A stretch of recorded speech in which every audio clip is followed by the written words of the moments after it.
आप सभी को श्री कृष्ण जन्माष्टमी की हार्दिक शुभकामनाएं। आज हम आप सभी लोगों को श्री कृष्ण जन्माष्टमी की एक अत्यंत ही महत्वपूर्ण कथा सुनाने वाले हैं। तो जो भी माताएं, बहनें या मेरे प्रिय भाई श्री कृष्ण जन्माष्टमी का व्रत रखते हैं तो उन्हें इस कथा को अवश्य सुनना चाहिए। इससे मनोवांछित फल की प्राप्ति होती है और मनुष्य की सभी मनोकामनाएं अवश्य पूरी होती है। देखिए, श्री कृष्ण जन्माष्टमी का व्रत भाद्रपद महीने में कृष्ण पक्ष की अष्टमी तिथि को मनाया जाता है और श्री कृष्ण जन्माष्टमी को भगवान श्री कृष्ण के जन्मोत्सव के रूप में मनाया जाता है। भगवान श्री कृष्ण का जन्म बुधवार के दिन रोहिणी नक्षत्र में अर्धरात्रि के समय हुआ था। जन्माष्टमी का यह व्रत पूरे साल में रखे जाने वाले व्रत में सबसे बड़ा माना जाता है। ऐसी मान्यता है कि जो कोई भी जन्माष्टमी का एक व्रत करता है उसे पूरे साल के सभी व्रत करने जितना पुण्य मिलता है।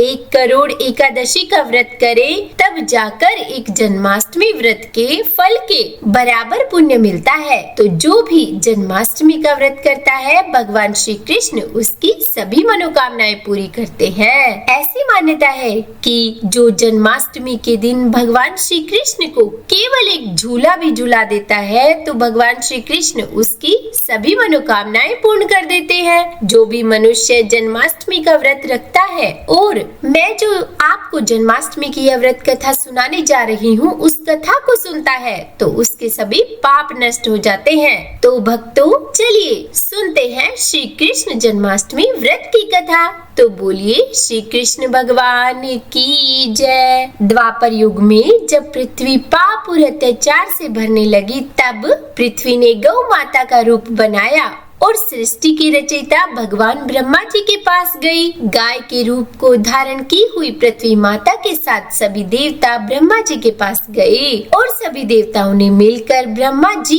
को पृथ्वी की दुखद गाथा सुनाई। अब भगवान ब्रह्मा जी के आदेश अनुसार वहाँ पर उपस्थित सभी देवता गण आपस में मिलकर कहने लगे कि हम सभी संकट के समाधान के लिए भगवान श्री हरि विष्णु के पास जाएंगे और सभी लोग गौ माता को साथ में लेकर श्री हरि भगवान विष्णु जी के पास क्षीर सागर में जा पहुँचे। भगवान वहाँ पर शेष नाग की सैया पर बैठे हुए विश्राम कर रहे थे। अब सभी देवतागण वहाँ जाकर भगवान विष्णु जी की स्तुति करने लगे। जब सभी देवतागण एक साथ भगवान श्री हरि विष्णु की स्तुति कर रहे थे तब भगवान श्री हरि विष्णु की निद्रा भंग हुई और तब भगवान विष्णु ने सबके आने का कारण पूछा। तब दीनहीन वाणी से पृथ्वी बोली कि हे प्रभु, संपूर्ण भूमंडल पाप और अत्याचार से घिर गया है। पृथ्वी पाप और अत्याचार से त्राही त्राही करने लगी है। इसीलिए हे प्रभु, कृपया करके आप इस संकट का निवारण करें और पृथ्वी को संकट से मुक्त करें। तब ये सुनकर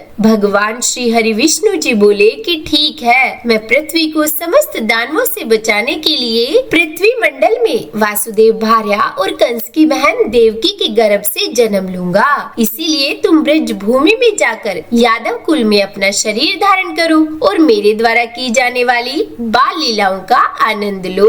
और फिर इतना कहकर भगवान श्री हरि विष्णु अंतर ध्यान हो गए और अब सभी देवता और पृथ्वी देवी ब्रज भूमि पर आकर यादव कुल की नंद, यशोदा और गोपियों के रूप में पैदा हुए।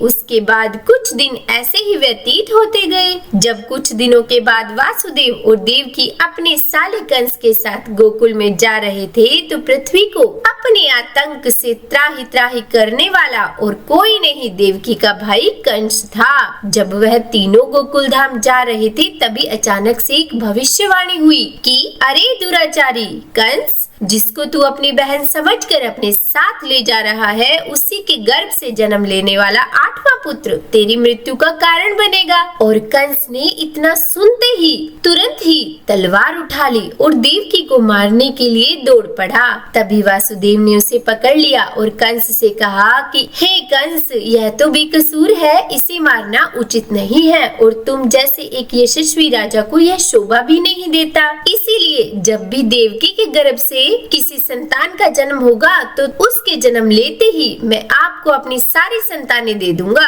आप उनका कुछ भी करना, तब आपको कौन मार सकेगा। अब जब कंस ने उसकी बात सुनी तब उस अत्याचारी कंस ने वासुदेव की बात मान ली और वासुदेव और देवकी को ले जाकर एक जेल खाने में बंद कर दिया। अब जब भी देवकी के कोई पुत्र होता तब वह कंस उस पुत्र को मार देता। देवकी के 7 पुत्रों के मारे जाने के बाद 8वें गर्भ की बात कंस को जब मालूम हुई तो इस बात का पता चलते ही कंस ने देवकी और वासुदेव को एक विशेष कारागार में डलवा दिया और वहाँ पर एक कड़ा पहरा लगा दिया। भाद्रपद के कृष्ण पक्ष की अष्टमी को अर्धरात्रि के समय पद्मधारी भगवान श्री कृष्ण का जन्म हुआ और चारों ओर प्रकाश फैल गया। लीलाधारी भगवान श्री हरि की लीला देखकर वासुदेव और देवकी उनके सामने हाथ जोड़कर खड़े हो गए। भगवान श्री कृष्ण ने जब अपना बाल रूप लिया तब देवकी और वासुदेव के हाथों की हथकड़ी अपने आप टूट गई, दरवाजे अपने आप खुल गए और पहरेदार को नींद आ गई। तब वासुदेव भगवान श्री कृष्ण जी को अपने साथ लेकर वहाँ से निकल गए। जब वासुदेव जी ने यमुना को पार करने के लिए यमुना जी के अंदर प्रवेश किया तब यमुना का स्तर बढ़ने लगा। भगवान के चरण कमल छूने को लालायित यमुना भगवान श्री कृष्ण के पैरों को जब वह छू लेती है